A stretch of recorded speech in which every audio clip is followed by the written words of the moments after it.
कर्मवीरांच्या पुतळ्याने घेतला मोकळा श्वास. जयसिंगपूर पालिका प्रशासनाने अतिक्रमणावर केली कारवाई. अन्य अतिक्रमण केव्हा हटवणार?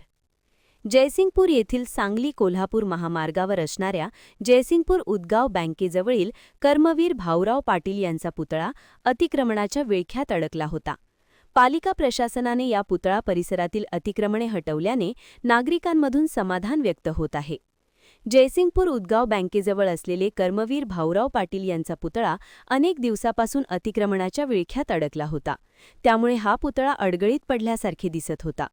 अनेक वर्षापासून या परिसरातील अतिक्रमणे हटवावी अशी मागणी नागरिकांमधून होत होती. मात्र गेल्या 4 वर्षापासून पालिकेवर प्रशासक नियुक्त होते, त्यामुळे याकडे जाणीवपूर्वक दुर्लक्ष झाले होते. अखेर नूतन लोकनियुक्त नगराध्यक्ष संजय पाटील यड्रावकर यांनी पदभार स्वीकारल्यानंतर शहरातील अतिक्रमणे हटवण्यास सुरुवात केली आहे. यामुळे नागरिकांमधून समाधान व्यक्त होत आहे. याचप्रमाणे अनेक दिवसापासून ठाण मांडून असलेल्या शहरातील अन्य ठिकाणची अतिक्रमणे पालिका प्रशासनाकडून केव्हा हटवण्यात येणार याकडे नागरिकांचे लक्ष लागून राहिले आहे.